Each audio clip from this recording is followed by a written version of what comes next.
Thanks for helping me bring on a buddy who actually has something to do with Star Wars other than he just buys crap like I do. Yeah, this one's fine. Don't worry. You're welcome, Guy.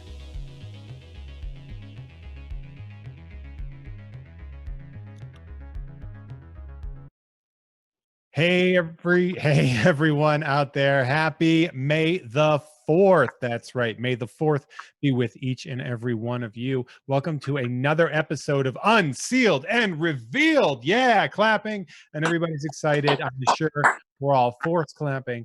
We have a very, very special guest. But first off, I am Jeff May, your host. Thank you so much for joining me. And with me, as always, over there, I got 6-scale expert and all-around Imperial guy to know, Guy Klender. Guy, how you doing over there? I'm doing great. I'm really excited, not only about the toy, our show, and just celebrating May the 4th with you and everyone else watching. And it's a great time. Oh, that means the world to me. Also, on the ones and twos, we have our amazing moderator, Cassidy. Cassidy, how you living over there? I am living super well. Super good. Love to see it. Now, we have a very special guest today. So excited that we have him coming on here. We have music composer Michael Giacchino. That's right. The man behind the Rogue One soundtrack is doing our Rogue One episode. So that's pretty exciting because today we're going to be taking a look at the Director Krennic 6-scale figure by Hot Toys, which Guy has with him right next to there. So yeah, there he is pointing right at it. Now, for those of you who don't know, we are live on Twitter, Instagram, YouTube, Facebook, and the Let Your Geek Sideshow Facebook group. If you don't know what this is, it's a fantastic community with plenty of Sideshow exclusive news and giveaways like our Stay Inside show, #PausePlay Challenge. You get to cosplay your pets for a chance to win the Spider-Man Negative Suit 6-scale by Hot Toys, so it's totally worth checking out. Now, we're also live at 4 p.m. Pacific Standard Time every day with a giveaway in every episode. All right. So that's every day at 4 p.m. Now, you can go to our social channels such as @Sideshow Collectibles on Instagram or @CollectSideshow on Twitter, and you can see the schedule of all of those shows. Now, speaking of social media, it is the month of May for anyone who did not know yet, and that means it is Collect a Day May. And that is when we stack our social media with 31 challenges, which means 31 giveaways throughout the month. Now, today is May the 4th, so surprise, we have a Star Wars themed challenge, so you can win the Luke Skywalker Deluxe 6-scale. Now, Cassidy is going to drop a link for that Gleam contest right now. She's doing it right now. As if I can't talk about enough giveaways, we have another one to talk about because it turns out that we're actually going to be giving away this figure that we're looking at right now. That's right. You can win the Director Krennic. Bring Ben Mendelsohn home yourself. Amazing character. I love this so much. I have been waiting for this piece. Now, the Durenic, that's how I say his name. I like to save time. The Director Krennic 6-scale will be given away through a Gleam contest. Cassidy will be dropping a link later in the show, and this contest ends tonight at midnight. Now, if you have been watching these shows, you know that the hosts get a little secret code we're allowed to drop, in which I do, and that will count for 1,000 entries at some point during this show. But you have to make sure you're listening to that because I will say it once and only once. Now, that being said, I would like to take a look at this figure, and I want Guy to take over. Guy, tell me what you got.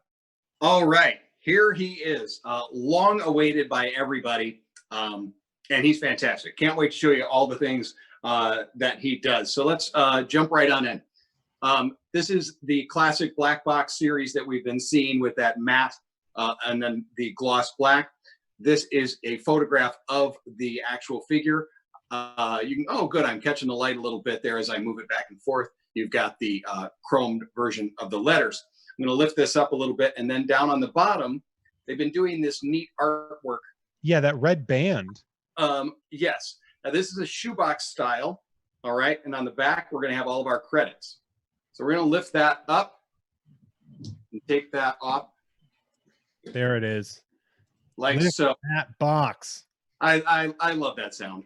And then we're going to have what we've seen before, which are these pull-off that just shows our figure in another way. Another photograph of it. On like so. There it is. There he is. We have our figure himself. I'm going to quickly take him out of the plastic and discuss. So there are 2 trays. They are not a full tray as we normally see. It's actually a smaller one underneath that has the raincoat to it, which is a really neat thing. I love that look.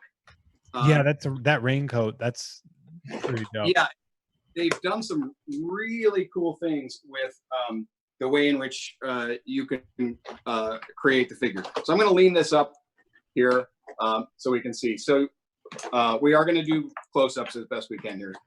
So you're going to have your figure up here. We're going to have his 2 command tubes that you'll see.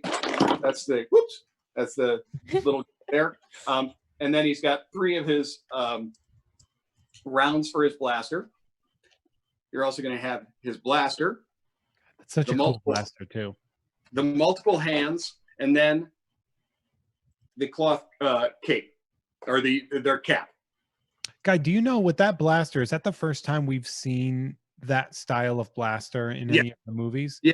Let me do a close up here. It's like a revolver almost. It is revolver style, and the 3 little extra ones that he comes with are as though they're cylinders to put into a pistol like that. Mm-hmm. But you've got the really neat kind of wood graining on here, the scope on the side, the kind of off kilter, which we've seen, with Solo's gun and some others.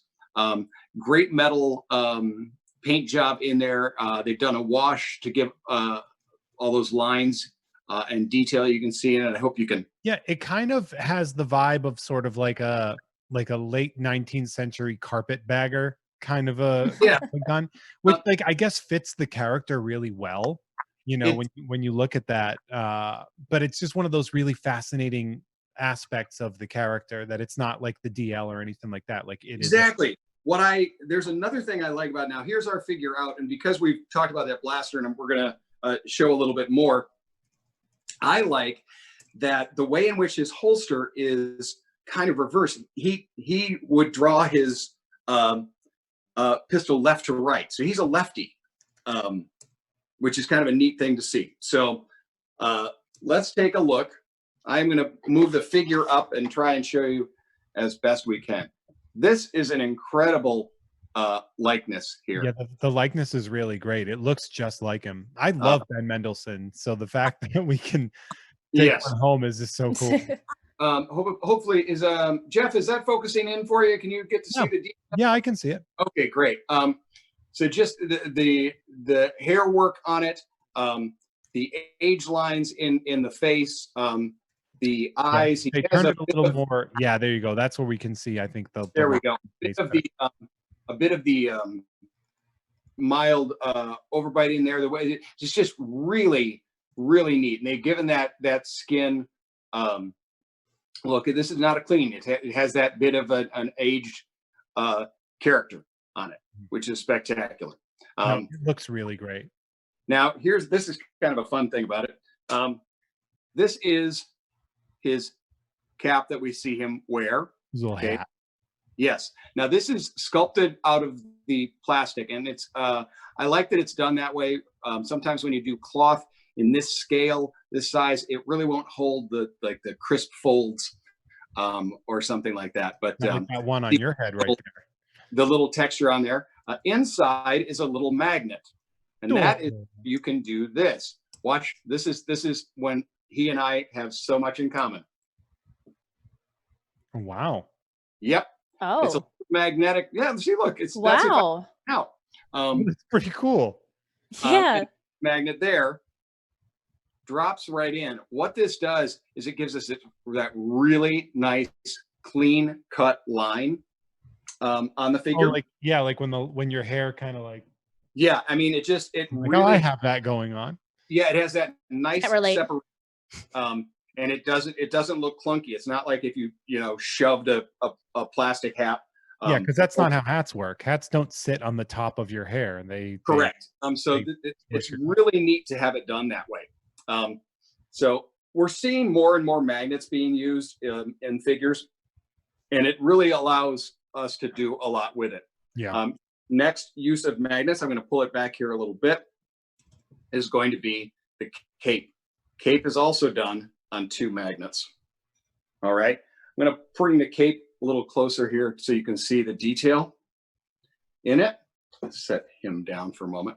Speaking of the cape too, Chris and Luann Robinson on the Facebook group said he'd like to see him on a runway cape walk between him and Lando. Well, you can do it. I mean, this guy did a great. I mean, Star Wars is capes. Let's you know, you want your best capes, Star Wars is where you find them. They've got some good capes.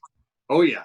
It could rival any of the big superhero companies. Any of the big superheroes. Cool So you're gonna have 4 of the tight white stitches up on the collar. The high collar too, yeah. Yeah, the high collar.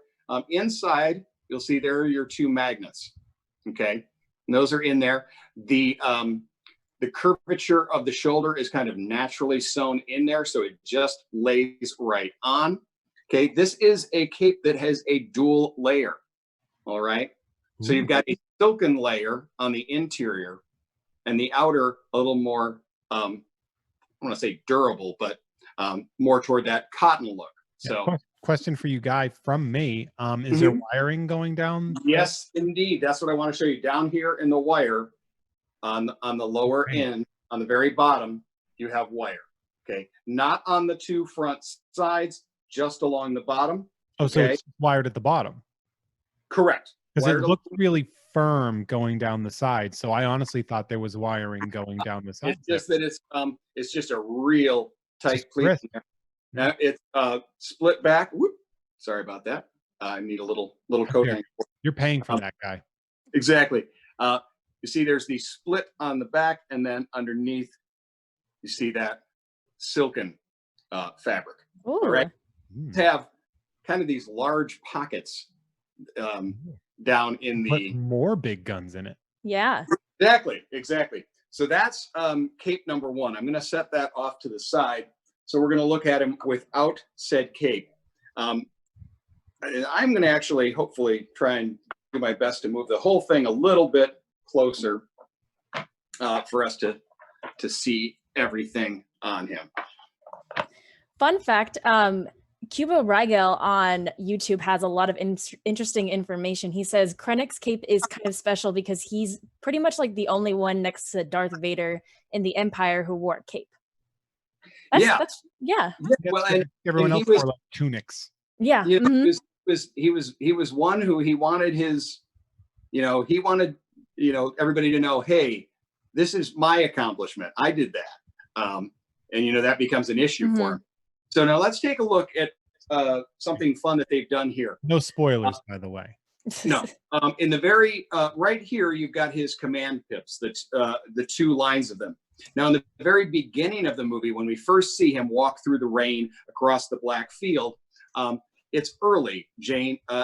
Urso is a young child, and he only has 1 row of those. Well, that 1 single row of the command pips is on the Raincoat, but you can remove these. Now, this isn't done with a magnet. This has kind of 2 little prongs. Oh, wow. All right. But what I think is really neat about that is that allows me to do him throughout the entire feature. So there it is.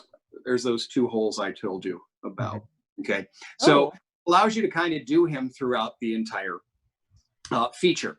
However you want we are going to, this is one of the things they tell you to do for when you swap out the Raincoat onto the Raincoat is to remove that. You don't necessarily have to if you were like, oh boy, I don't want to lose it. The Raincoat would cover it and you wouldn't see it. But I think the reason they're telling you to do it is because it's going to, a tight, sharp plastic corner. They're like, well, you don't necessarily want to possibly scratch or damage the inside.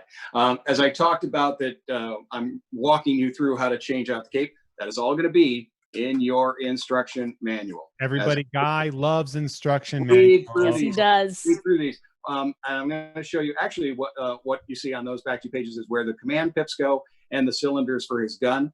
I'm going to show you a little trick on those in a second as well. What I think is great about the outfit is just how crisp that is. I mean, I remember in the the original Star Wars film, you had everybody in the kind of green, and then it went into that command room with Vader and Tarkin and some of those, and then there were a few guys in the white. Now, we never learned much about them. Well, that's that film. Colonel But there was Yularen. Yeah, it was just such a different idea. So I'm going to lift the arms up here on the. Say, fun fact for you, Guy, that character, Wolf Yularen, is sort of the narrator for Clone Wars during that show. The guy that would talk in the beginning of the shows. Oh, okay. Oh, interesting. Wow. He was I think he was head of the ISB spy network. I think, if I can remember from my expanded universe stuff. All right. Well, the tailoring of this jacket is spectacular. It's nice and tight. This is not a removable jacket. There'd be no reason to remove it, but it is not.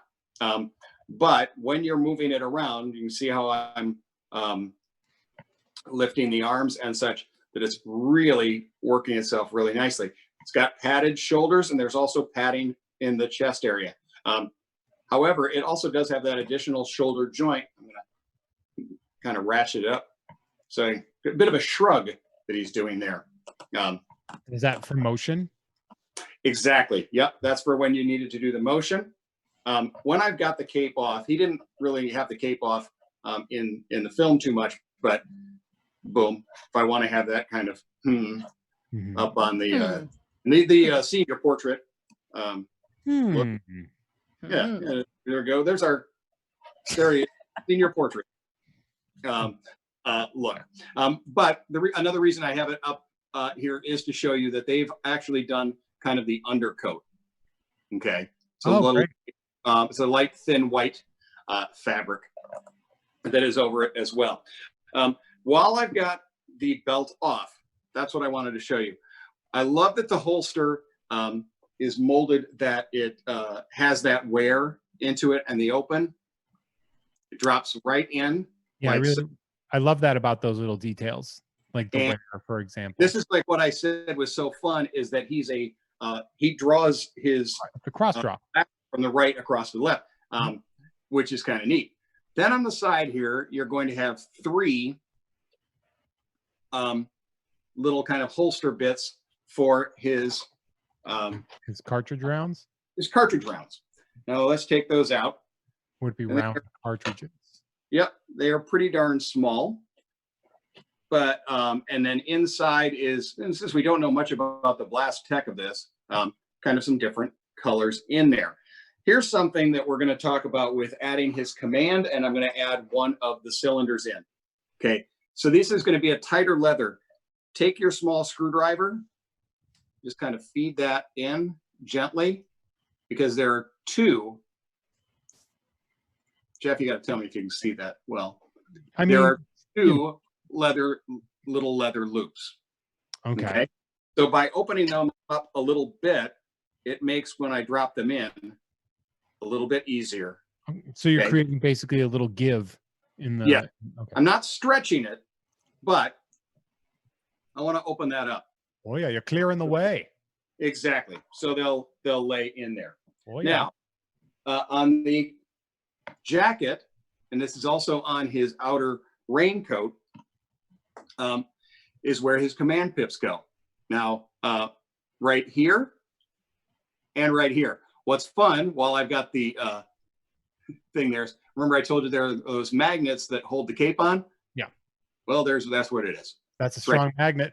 It's right there, but that's also going to tell you where you put your command. It's really hard to see, but there you go. Can you see the little stitch line? It's not even a stitch line, but there's the little pocket right there. Oh, that's pretty cool. Okay, so I'm going to drop. The reason I'm not stretching it to give it give, but I just want to know where I'm going to put those, and that's why I did that. Like I said, with the with the screwdriver first. So when I slide it in, yeah, you look sly, dude. It lays right in there and clips over. Okay. And we've got 2 of those. I'm going to slide that in on the other side. Then I'm going to put the cape back on here. So you can kind of see the, all right. Guy, that is. He I is. love that we finally get to, I mean, I've seen the comments. People have been waiting for this. Yes, they totally Yes. have. There's a lot of love in the comments right now. Yeah. Yeah. And so I'm going to leave these off. I'm going to put it back in my Hot Toys box. But remember that that is there. I'm going to pull this one off, and we're going to look at the next accessory that it comes with, which is indeed how I will be posing him, because I just thought it was such a neat look. Him, when you first are introduced to this guy, and he, walks across this huge field. He's got all of the troopers behind him. I remember hearing people go, "Why would he park so far away?" And I'm like, so he can look really awesome. Yeah, man. Across the thing. Yeah. Right. Why wouldn't you if you have that raincoat? How often do you get to? I thought maybe he's also like the guy at the amusement park who parks at the very back. So he's first there, but he's also first out. Getting them steps out. You got to get them steps up too. Exactly. So on the under, there is going to be a raincoat. Right, going to hold that. Inside, it's going to be on a piece of cardboard that keeps its shape. And there are those pips I talked about. Lift this up and off. Now, I'll move him off to the side so I can show this one all around. Get out of the way. We got a raincoat to look at. Get out of the way. We got a neat poncho. Try and do this with my hands there. Okay. So you see that it does a slide over. Oh, look at that. 2 panels on the back. Again, the stitching on these is really neat. I don't know if this is actually raincoat material or not. But it's really neat. It feels like it. Now, also, the exterior of this one here has a bit of a, I don't want to say yellowing, but a bit of a coloring change to it. So it's going to stand out off the white. Now, over on this one here, your command rods, when he wears the poncho, actually go over here on the side. And they 2 of them go there and there. All right. Did everybody see that? Jeff, yeah. Did you see? I saw it. I saw that too. Yeah, we all saw it, man. That's how cameras work, guys. Oh my goodness. I feel like this is a chance now for Disney to take note that at their theme parks, they could have little Director Krennic ponchos for when it rains. They could. That'd be very fashionable. So there it is with them on the side. I did think it was interesting that the command rods were so important that they didn't just stay on the side, that they got a completely different location for when he's in this one here. So what we're going to do is remove the entire head. This does not go over the head, as you see that it has the tight neck hole. All right. So we're going to have to remove that. So what you've done, in order to switch this out, you remove chest emblems. You then remove the head. You've also removed the belt. Yeah, I guess that makes sense. You'd want to, what's the point? Because the belt will be going on after. Okay, I then line this up over the inner neck, push back on, like so. You'll hear that pop. I'm gonna put his coat on. Is this how you're gonna display him with this? Yeah. Yes, this is. I think this is. This was my favorite way in which he looked. The I really am a very big origin person. The first time I see a character or the first of, when it's a trilogy or something like that. I'm always really excited by those. Mhm. And this was the first way you saw him, and I thought it was really neat. However, he's also pretty darn neat with, his standard cape. So because I've ordered 4 of the Death Trooper, I'm really excited on the quantity number. I love that you got 4 of those. Like I have a feeling that I will do him a few other ways. Well, I also wanted to have those for my Mandalorian show. It was neat to see that they were back into it. All right, so there he is with this the rain jacket on there. Around the outside, now this does not have wire. There's no wire on this one here. It's that thin fabric. I'm starting to think it's either silken or similar to light rain gear. But it's a beautiful look. Let's take a look at the back. We should stay. Don't test it out. No, I'm not going to go and shower with my figure. Maybe Oh, not. For the There's- first time, Guy. There's actually a whole conversation in the Let Your Geek Sideshow group going on right now as to how he eats with all of that white on him. Like ketchup, what does he do in the mess hall, like all that stuff. Yeah, as someone who used to have to wear a white tuxedo, and I worked in a movie theater, and you'd have all the popcorn and everything else around it. White is never easy to keep clean. I don't know how he does that, but he makes it look gosh darn good. Yeah. That He jacket does it. Guy has on right now, that used to be white. That's how hard it is. Unbelievable. This is all avocado. All that avocado toast. A lot of avocado toast. But this will, I just really like the look on this.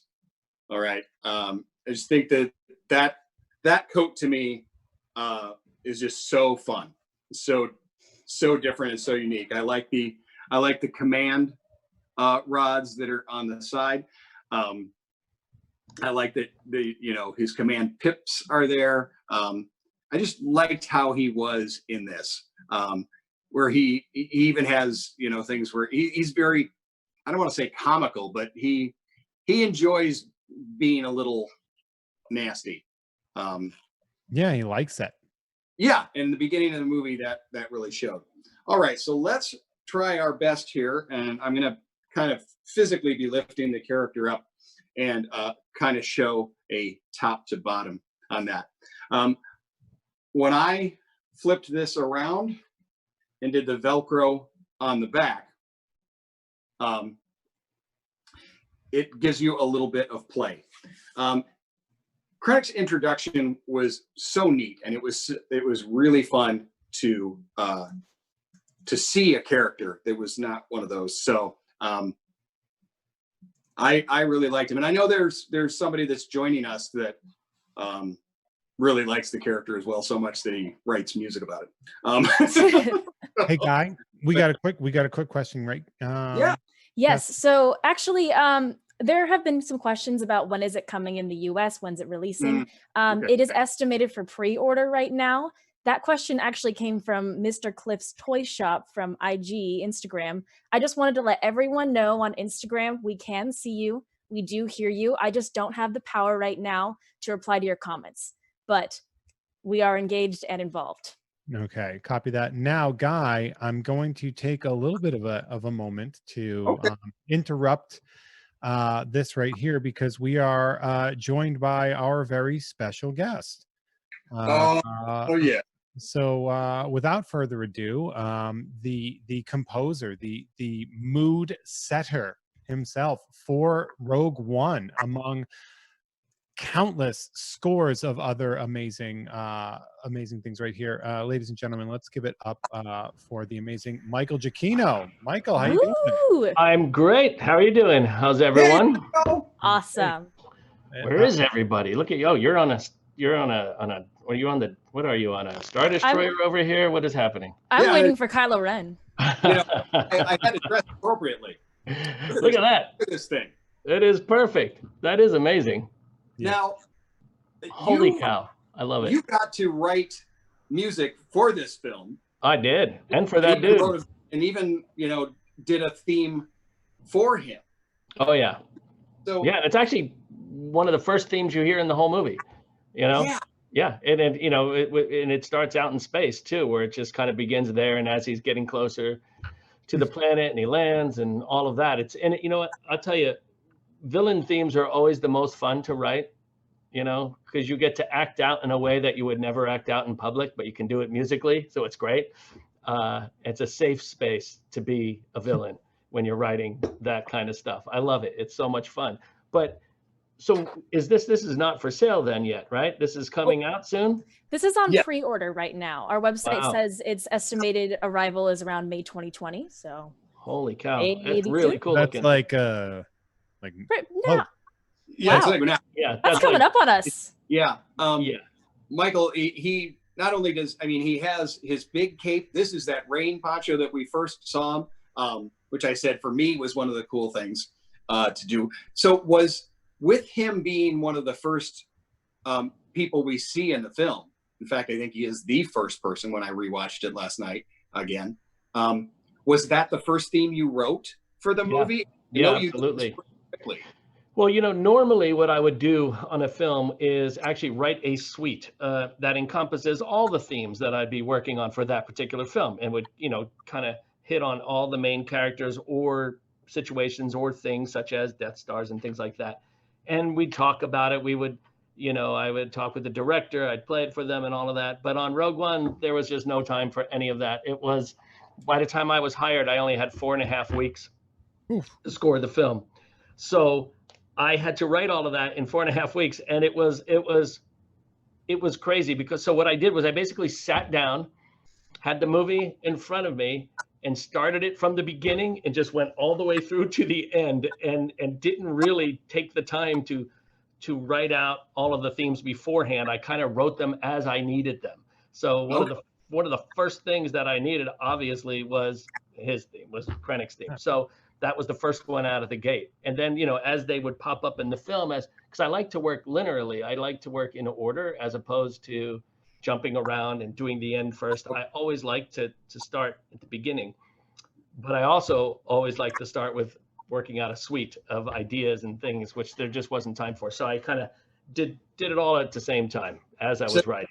So when you compose, and in this one as well, you kind of do it chronologically. Yes, I prefer, not everyone does it that way, but I prefer to do it that way because it helps me. I think it really helps solidify the storytelling, because the music is such a big part of the storytelling of a movie, and I don't want to get it wrong. So I want to be able to start from the beginning and develop with the characters themselves and with the writing and with the story that was laid out.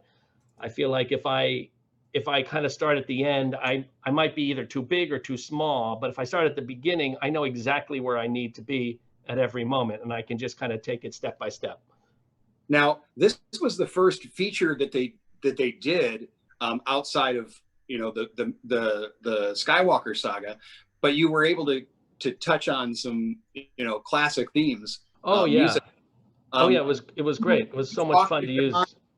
Was John your first phone call when you got this gig, or no? I actually didn't talk to John through the whole thing. I mean, John and I know each other and we're friends, but there was literally no time for even that. You know, it was basically threw the movie at me and said, please let there be music in our movie because we have no time. And so it just was one of those situations. And afterwards, you know, we spoke when it was all done, and that was great. But the process during it was just move forward. You know, look, I grew up with this stuff. I played with the original action figures out in my backyard, you know, and had setups with them. And I still have, you know, they're all sitting in those cabinets behind me, all my old figures, and all the ones that I had as a kid. And my whole childhood was ensconced by things, but a big part of it was Star Wars, you know, amongst some other stuff. But so I already felt like I knew that world. I knew what I needed to do. And it was just like, just let me have it. I know what to do. It's going to be fun, you know, and I had a great time. And it was a very condensed schedule, but every time I would look up at the screen, there'd either be like stormtroopers running around or something. I was like, come on, how fun is this? This is the best thing ever. So will you, I mean, perhaps you're not allowed to tell us too much, but Do you think that you will possibly be returning to the world of Star Wars musically? I know you've also acted in them as a stormtrooper. So yes, I did play this guy.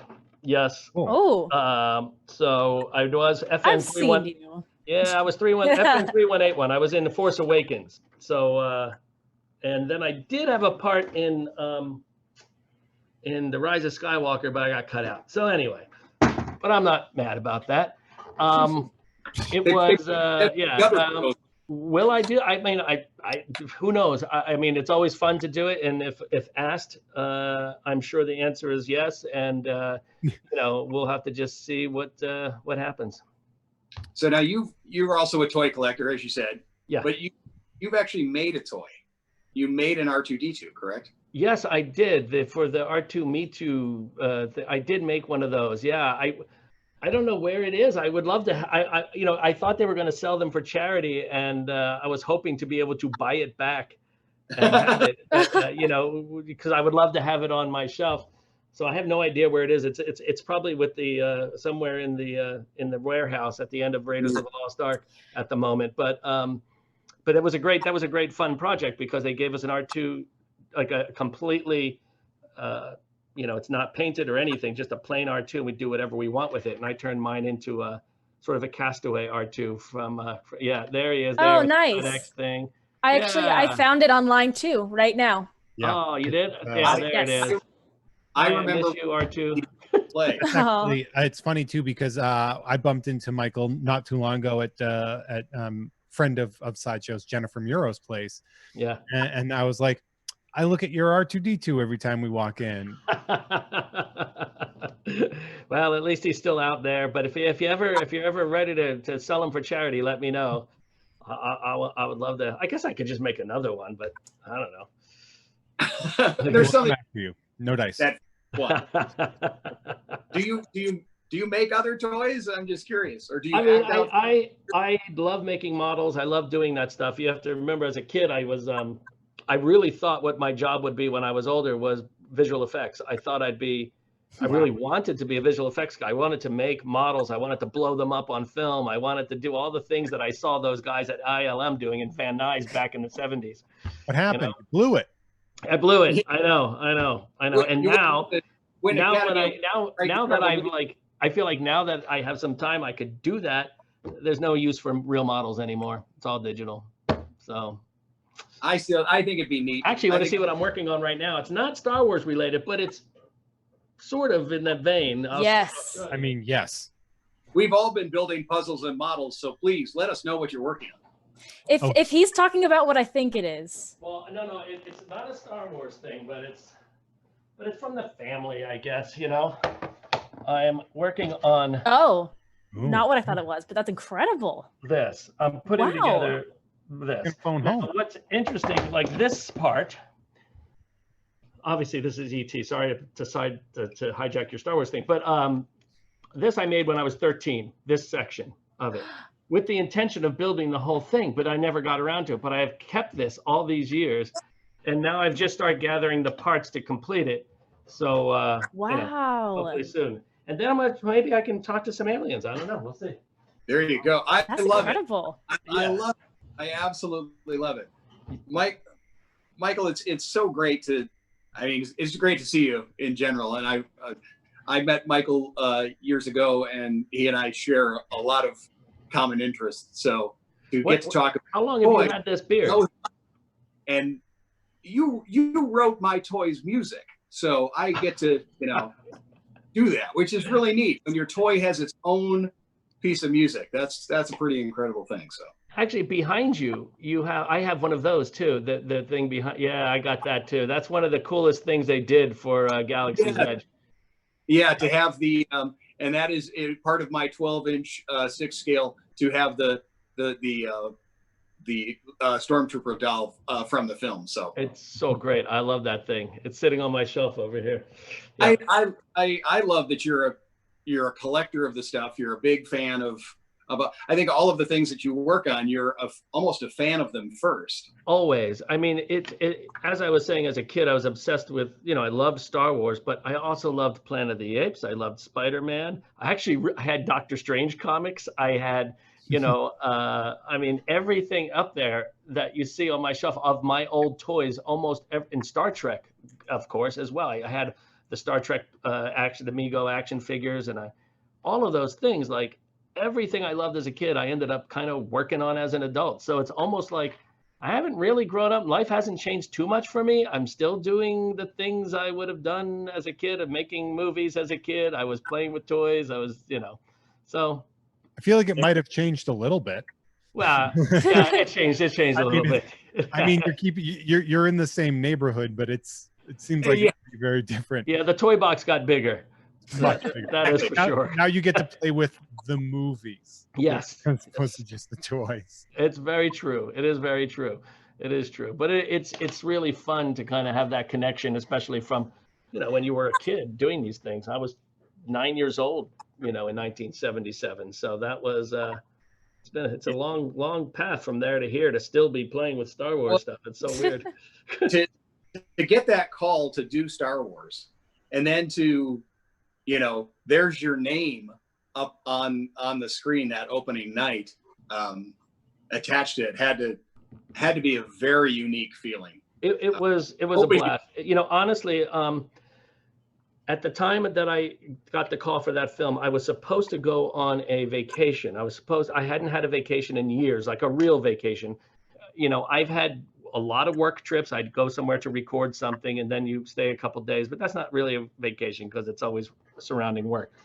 So we were just about to book a real honest to goodness vacation when the phone rang, and I got the call about that film, and I was just like, telling my girlfriend, don't hit the button. Don't click buy yet. Just wait, hold on. She's like, what do you mean? So I said, of course, yes to that. And I had to go. I was recording, I think it was Doctor Strange in London, when they asked me to come and to visit the set. They were like, so I went and I talked to the editors, and I met with Gareth and everybody, and Tony Gilroy, and I had a great time with all of them. And they were like, well, we want you to come to the set as well. So I went to the set, and the scene that I watched them film was the whole scene at the very end when Darth Vader comes on board and starts just going after all of the guys. You got to see that live? Yeah, I got to watch that.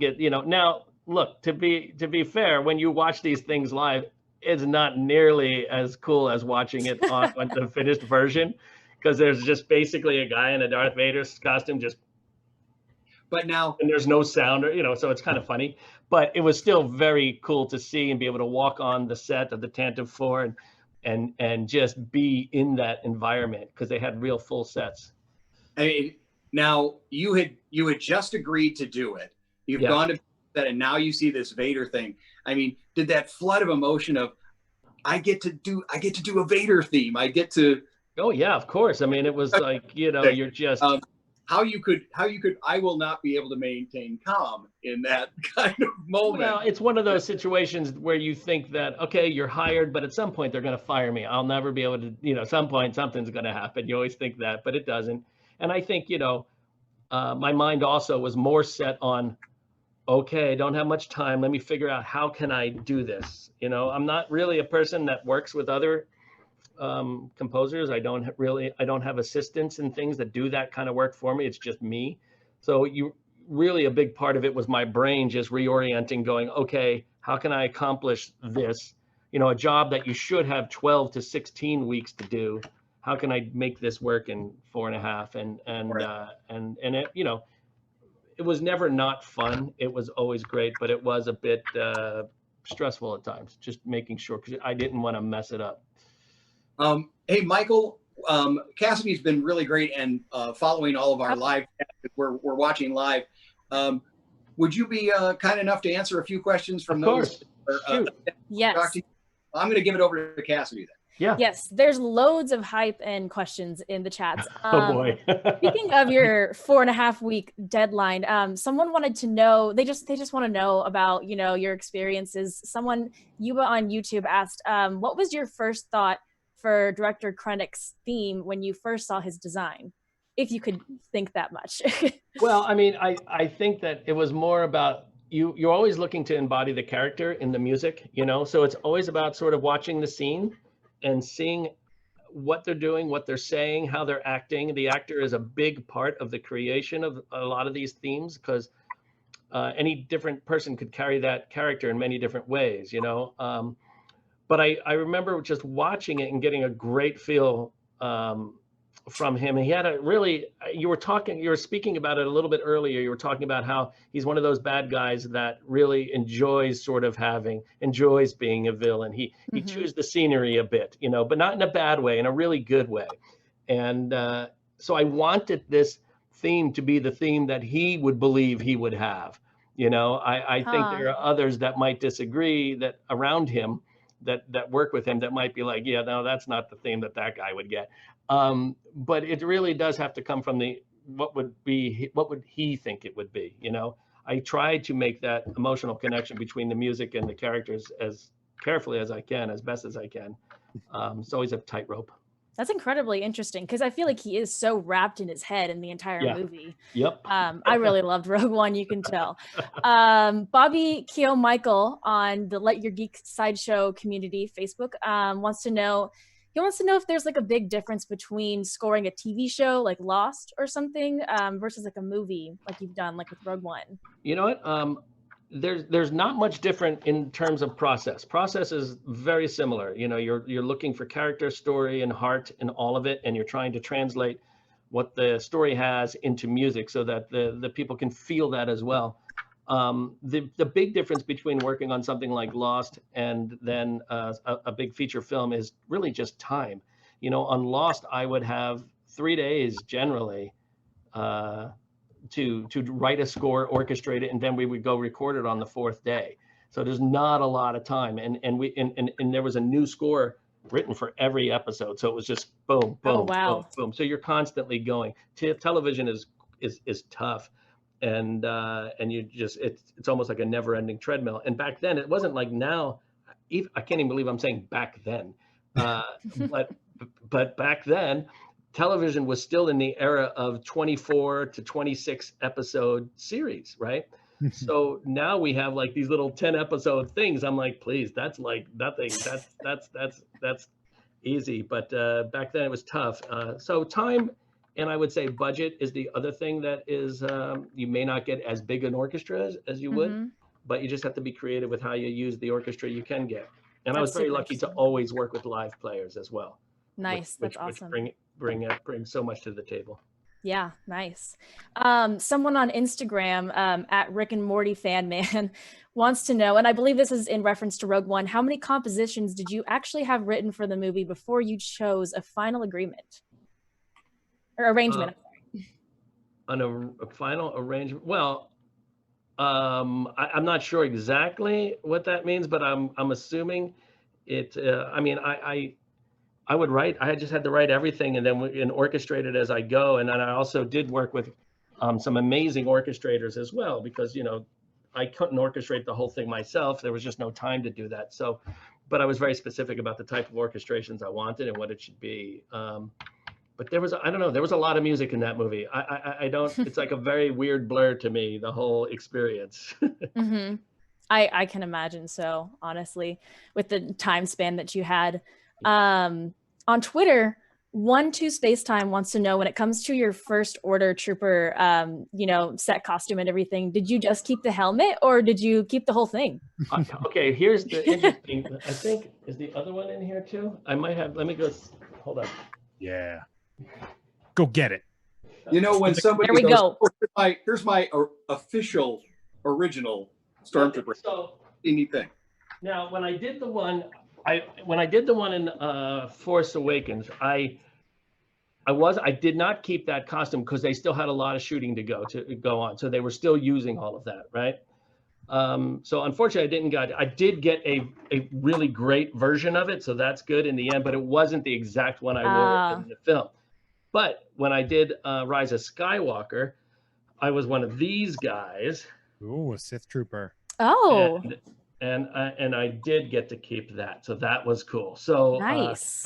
but it's not in the movie, so it's Oh. you know, Whatever. That's so I got cool cut though. out. Nice But I have piece. I have pictures of me wearing it and on set. I got actually I was in a little scene where I was supposed to be shot by Finn, and so he jumps down in the middle of that big battle at the end, and I got a headshot, and there's big sparks. So they had to shoot that 4 or 5 times, me getting falling over. All the stuntmen were like, "Okay, you taking care of me, making sure, okay, old man, are you good? okay? You do this, Protect your you know, ears. you know, what's that? So we got to make sure we protect those ears. Yeah, well, Oh, that's seriously. what the Yeah. helmet's for, you know. True. And those explosions aren't loud. It's just like a, psh, you know.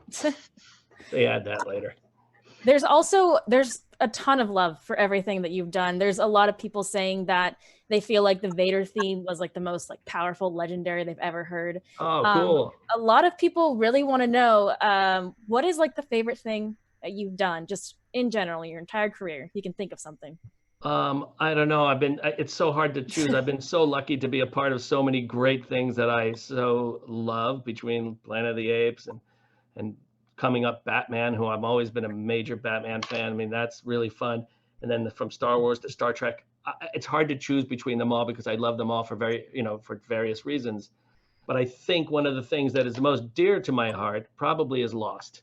I loved working on that Incredible. show. I made lifelong friends on that show, with people and cast and crew, and they're all just wonderful people. And it was one of those experiences. A lot of times it's like high school, you say, okay, we're all going to see each other during the summer, right? And then you never see those people again after you graduate. And most films, that's the way it is. But Lost wasn't like that. Lost, we all stayed in touch in various ways, and it's been really great to have been a part of that community, I think. Wow, that's super awesome. That's a good answer. Yeah.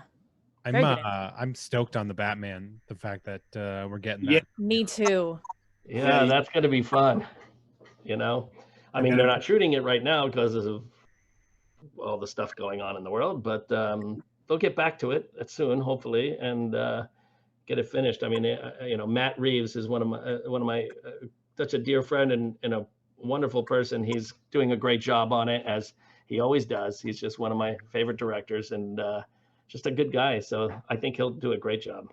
Do you have like a plan all like set for the Batman, or do you have nothing in your head until you start seeing things? No, I actually wrote his theme. I wrote Bruce's theme, and a few other themes in the film. I don't want to give anything away, but yeah, and actually you can hear sort of the base of the Batman theme on the teaser we released when they showed his costume for the first time. There was like a camera test that they released that showed him wearing his costume all bathed in like red light, and the music there we actually recorded for that teaser. So that's out there. At least a small version of it is. But yeah, so there's a lot more to come, but just gotta wait it out. That is It's always great to hear your music. I like that I can hear your music when I go to Disneyland. Not only does it play on streets Isn't of that the crazy? That is always so crazy. That's go crazy on to a me. I remember talking to you the day that we knew that they were going to put your music on Main Street. I remember walking down there, and, and there's just there's such a joy. That's the neat part is in all of the things that you've done musically, you've brought joy and just so many emotions to it. And John is usually known as the music of Star Wars, and this, when it suddenly wasn't, but yet I knew there's someone who loves it as much as John does, and of course you knocked it out of the park. No, well, thank you. I appreciate that. It is, in terms of Disney, it's so strange to have your music playing in the parks. I'll go there with my kids, and then all of a sudden you'll just hear something that, it's Inside Out or The Incredibles or Up or any of that stuff. It's just so funny to go, and I never in my wildest dreams ever thought that would ever enter into my life either. I went to Disney World for the first time when I was a kid, and in 73, I think. And I have such vivid memories of that. And to think that, things that I have did are now like sort of ingrained in all of that is such a crazy, insane thing to think, you know? Makes no sense at all. Speaking of which, personal question.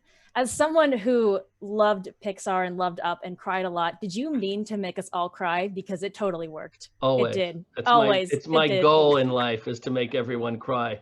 Crying is good for You've you. done it. It is. It very much is. I mean, when you heard Vader's music at the end of Rogue One, you didn't cry. I was a mess. A lot easier. It was incredible. I was gonna say it's a lot better to make people cry with music than stand-up comedy, because in stand-up,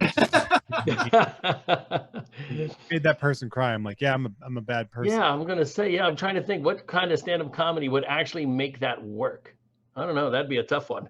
No, none. I've tried it all. Very targeted. So, are you doing this all day? Is this what you're doing? Is this just like a small thing? Or... Are you asking, do I play with toys all day? No, I mean like this whole Everyone? presentation. This whole presentation. Do you have a bunch of stuff happening all day, or? Only like once a day. Why don't you answer that? You're great at this. I mean, the show that you're on right now is a weekly show. We're live Monday at 4 o'clock Pacific Standard Time every Monday. We go live. There's something live every day that goes through. I mean, as far as May the 4th is concerned, we did some live streaming stuff earlier, and we have this going on. Cassidy, do you know if we have other things, or I think we're... Today there is nothing else, but as always, we have a live show every single day at 4 p.m. We have a giveaway every single day. So, I mean, you could say we're a bit of a production team. That's great. That's fantastic. And do you normally do it together, or is it always separate like this? I mean, usually we're in the studio, but given the recent circumstances, we kind of have to be at home, or I have to be waiting for Kylo Ren here. So, you know. One thing I got two things I got to do, because I just noticed the time. First off, Guy, I'm gonna need to see those feet while we're talking to Michael. Oh yes, Fred. It's something we always do. We always look at the bottom of those feet, Michael. We got to see what that tread watch is. It's our tread watch, because Kurug is never gonna scuff his feet. So these are gonna be those real slick and smooth bottoms. The boot itself is all done out of a incredible leather, neat little buckle on the side, and that ball joint for the ankle as well to do great poses. And then the legs as well. We talk about the soccer kick sometime, Michael. I don't remember if he ever kicked anything.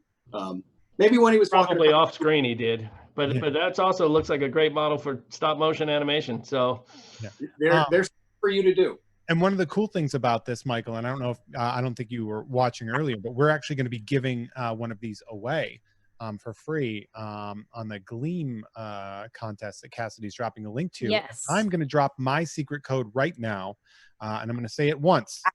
I'm just going to say it one time, and it's all caps, my achievement. Make sure you Google how to spell the word achievement before you enter it in. My achievement. Ooh, I said it twice. That's a bonus save for you, all caps. But people can enter to win that, and then they can have their very own Director Krennic as this is going through. Yes. Which is really exciting. Everyone should have their own Director Krennic. They should. I agree. And for all of the Instagram peeps out there watching, peeps, we are going to update the copy in the post in just a few moments with that Gleam link too, so you don't miss that as well. How exciting was this? Was your Star Wars day good, Michael? Yeah, it was good. I mean, you know, we got a new cat today, so that was cool. What's the name? Walter. Oh, like from Star Wars. Yes. Love Walter.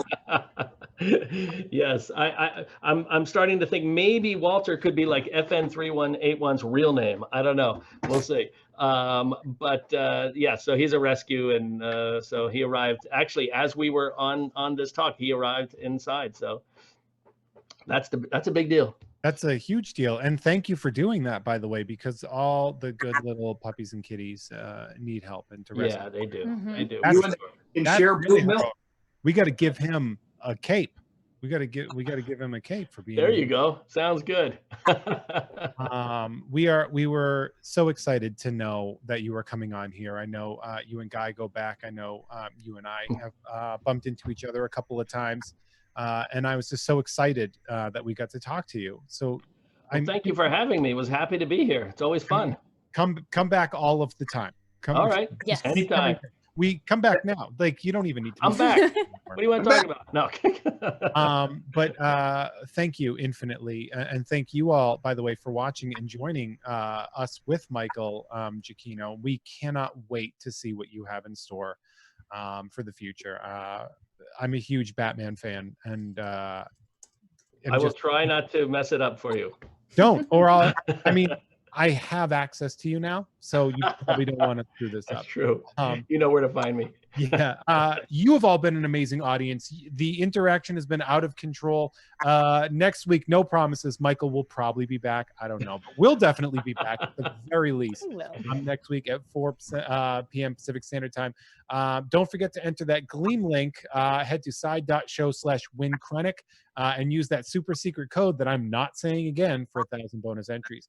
Tomorrow at 4 p.m. Pacific Standard Time, you can join us for Get Super with my BFF, Joshy G. And he's joined with the WWE's Seth Rollins for a super accessible, no gym needed workout sesh so you can all get super buff like Stormtroopers there. Or Sith Troopers if you want. And they'll be giving away the Darth Vader 6 scale for Revenge of the Fifth. So that's pretty awesome. Thank you, Guy, for bringing your expertise. Thank you so much. Cassidy on the ones and twos. You are everything to me. And Michael, of course, for everything that you've done and for your time here. We appreciate that. Thank you for having me. I mean, you're welcome. Thank you all for sticking around. Don't forget to let your geek side show. And of course, may the 4th be with you. Thank you so much. We'll see you. Bye. Bye. Good idea. Banter, banter, banter. Banter, banter, banter.